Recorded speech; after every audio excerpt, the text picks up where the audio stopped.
buddy. Can't even offer you a seat. Forgive me.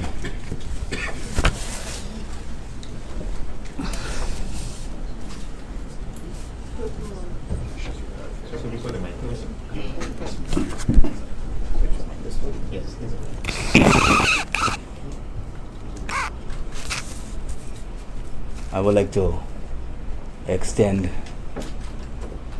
my welcome to all of you to Defense Headquarters of the Guyana Defense Force here at Camp in Ghana. I thank you for joining us on this very short notice. I sit before you here as the Chief of Staff to address a matter of great urgency. I have directed that we convene this press conference because I believe you play a very important role in our society, and what we need to communicate when we need to, and for you to propagate that message.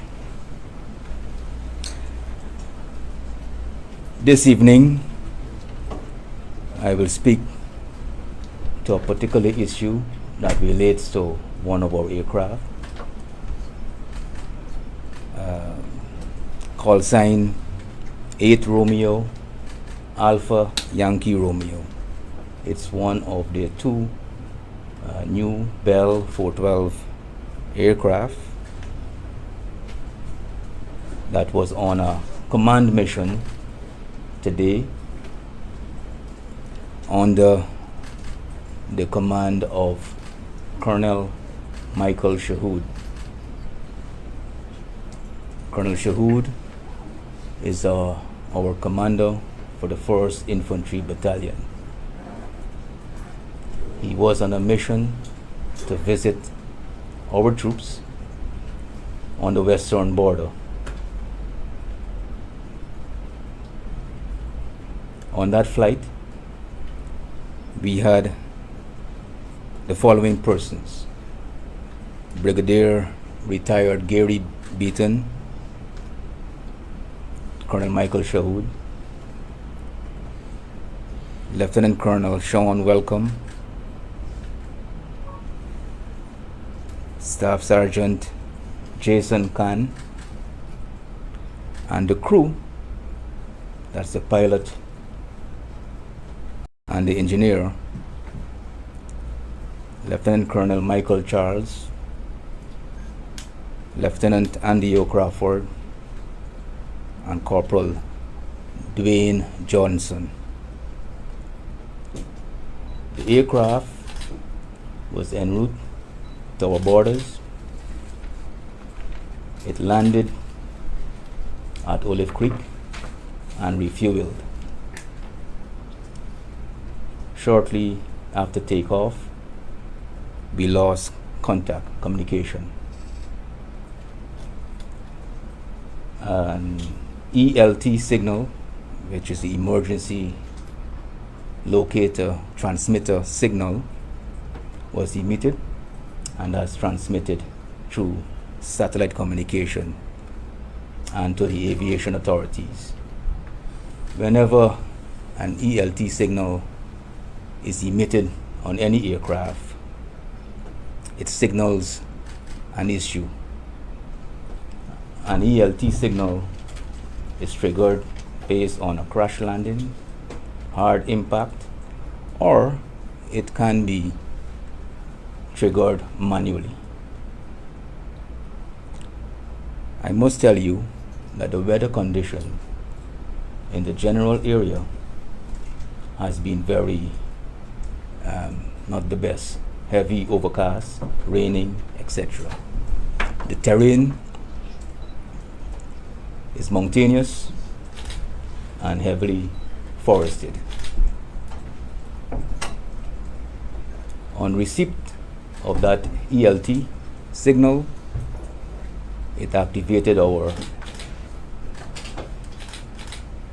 analysis. We attempted to make contact with the aircraft and no communication was obtained.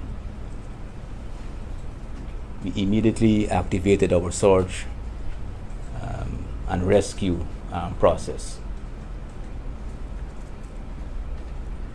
This involves a number of things: coordination across our own services and also with the private sector. We had deployed our Skyvan with a search and rescue team from our special forces, and we also had the support of Omni helicopters,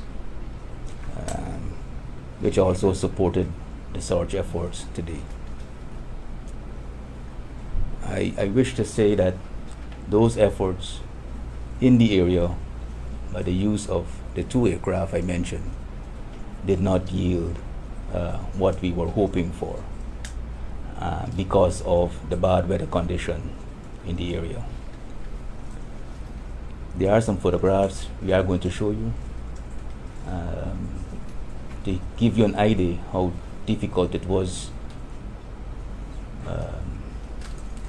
to actually flew in the area. It's on your... That mic, your mic, a little bit closer to you. Yes. If you look to your right,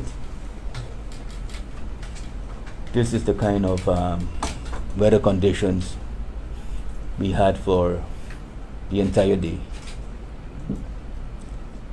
Search and rescue efforts has to be conducted in a safe manner. Having known the danger and the challenges of being in that area. So we want to ensure that the team exercise caution. It did not allow us anywhere to have a search and rescue intervention. To locate and to provide rescue tasks.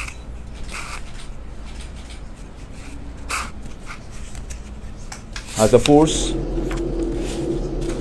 we are always concerned about the safety of our ranks, and this remains a priority for us to locate and save and secure our ranks. As the Chief of Staff, I remain optimistic on a number of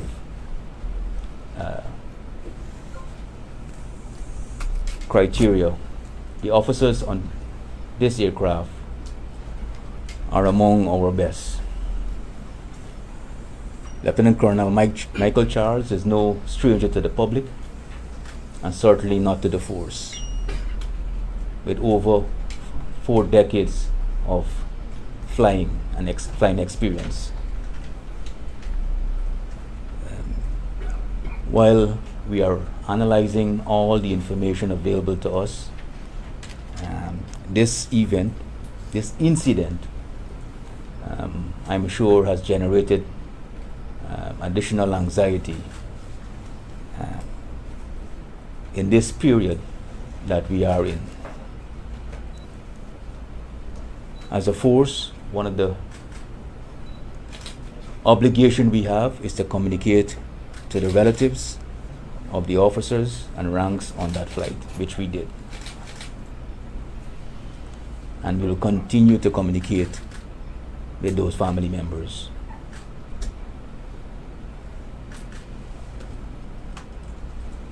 Our efforts to search will recommence in the morning.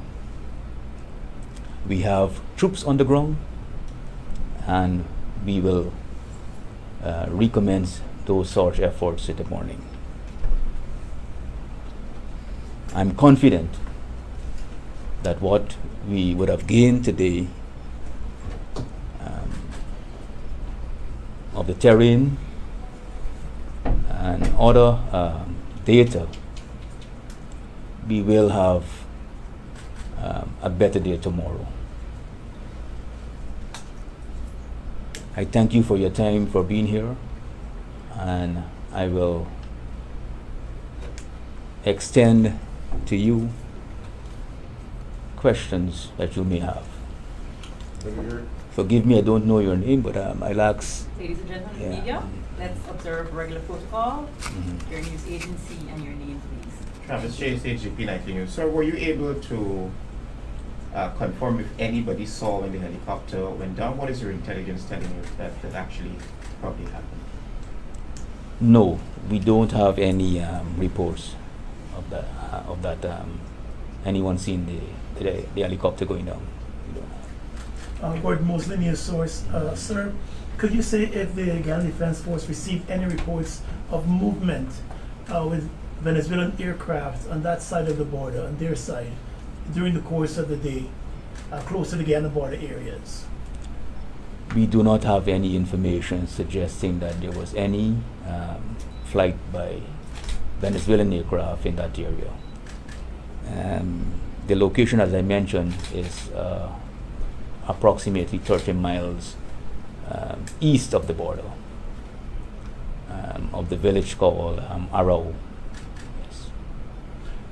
Yes. Sir, taking into account all of the developments that took place last evening, what we heard from the Venezuelan president and from our own president late last night, and taking into account the weather conditions generally today, did the GDF think it best to send this team in with some of your more experienced persons into the area with all of that happening? Was it a wise choice looking back? There's always looking back, there's always a better opportunity to see all the decisions we made. But I tell you, as a force, every time we are deployed, there's an assessment done. There's a map analysis of our flight route, and that was done. And the decision to go into that area was a decision made by the persons who would have been assessing the safety of that flight.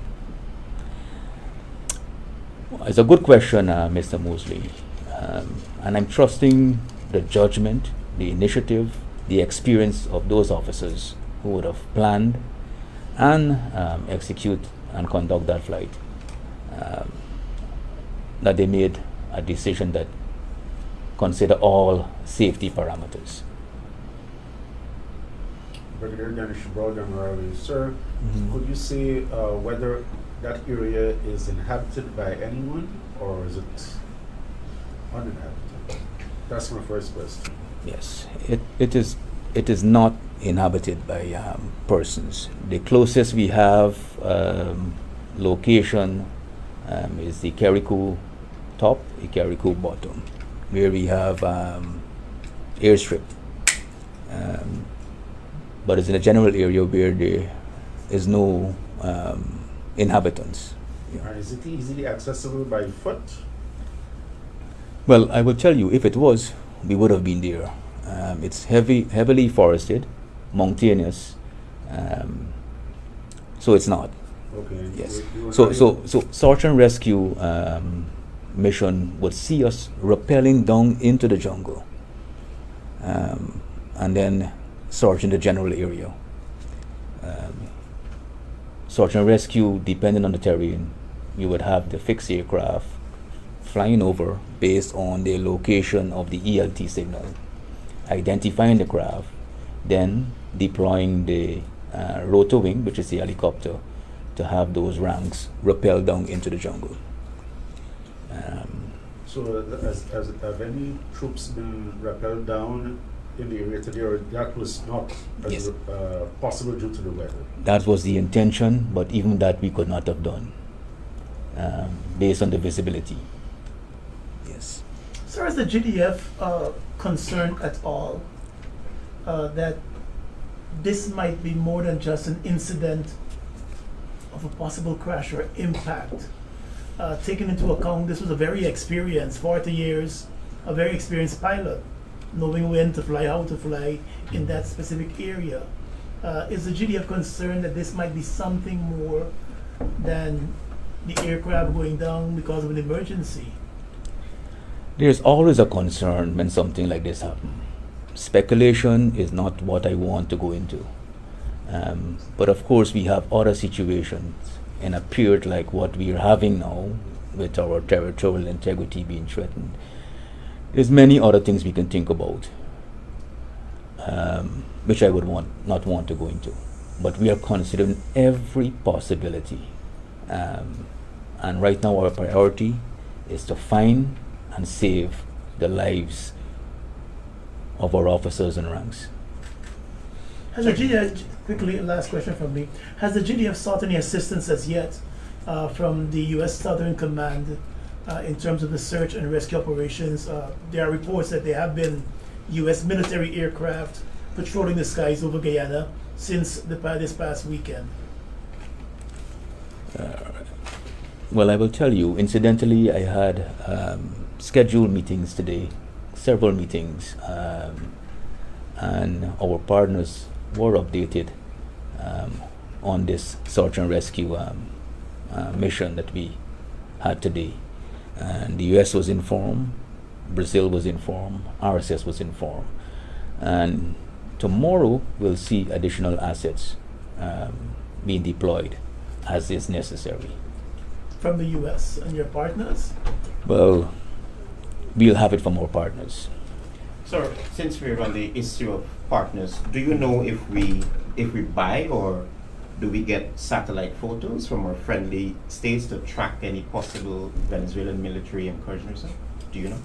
Well, I'm not too sure if we are still on the. I want to stay on the search and rescue part of our press conference. Forgive me. All right. Yes. Any other questions reference the operation? Brigadier, Chief of Staff, have you asked for a review of the safety records for the aircraft? And if so, what has it shown so far? I will tell you, that's a good question. I know the GCAA has activated their process, and they are doing their work. We are meant to generate all the data, the manifest, the weight, the flight plan, etc. And all of that has been compiled and I believe submitted to the GCAA. Were any reports brought to your attention about any problems with this aircraft No. since its acquisition?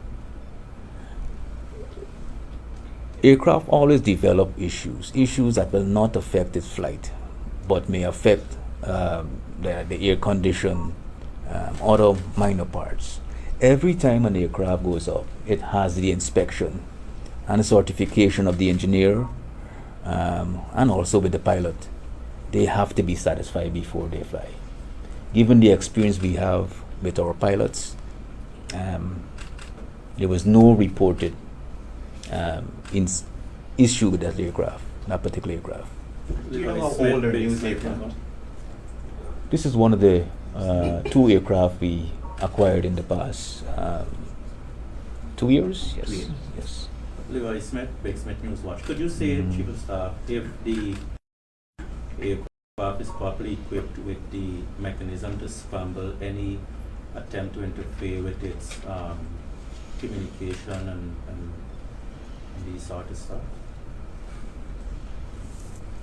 Properly equipped. The aircraft is properly equipped to fly. Our communication, there is a satellite phone on the aircraft, other than its organic and indigenous communication set that it used to communicate with the flight control. There is a satellite phone on deck. We have not had any report of any interference relating to communication. But if you know, the satellite phone communication depends on a clear sky. So that also could be an issue why we have not been hearing from them or we communicating to them. Yes. Are Sir, there any message to the family of those soldiers on board? I know you said you're optimistic, but your demeanor doesn't say that. What message do you send to the family this evening, and what message do you send to your soldiers in those bordering locations around Ettering Bank? Well, thank you for that, Mosley. But if your judgment of my demeanor is in any way your own interpretation. I want my officers safe. That's my focus right now. My troops on the border, I will tell you, their morale is high. I would have been visiting almost every week along with other commanders, and I will be visiting them soon. But don't let my demeanor make you think otherwise. But what do you say to your troops? They must be concerned. A missing aircraft, they're in these border locations, the threats from Venezuela. What assurances can you give them tonight? You see, let me deviate a bit and tell you, we are a different breed of people. When we wear this uniform, it brings a new meaning to life. The enlistment in any military is not a decision that anyone could make. As a matter of fact, this is the best decision that we could have made. There are three types of people, Mr. Mosley, for me as a military officer. Those who go through life not knowing what they're good at and never finding what they're good at, and they die. And then the second type, those who go through life and knowing the latter part of their lives what they're good at, but they did not get the time enough to develop on it. And then there are those who in the early stage of their life understand what they want and what they're best at. And those people, all of them fall in the category of being a soldier. We live our life to serve and to protect the country that we serve. And I'm confident that every officer and every soldier is in that category. For me to tell them something to convince them that everything is okay, I can do that, but I know they're already there. Thank you. You have assurance that the GDF helicopter was not taken out of the sky by Venezuela? We have no information to suggest that, because we also had rescue mission in the same area. We had 2 aircraft flying in that same area.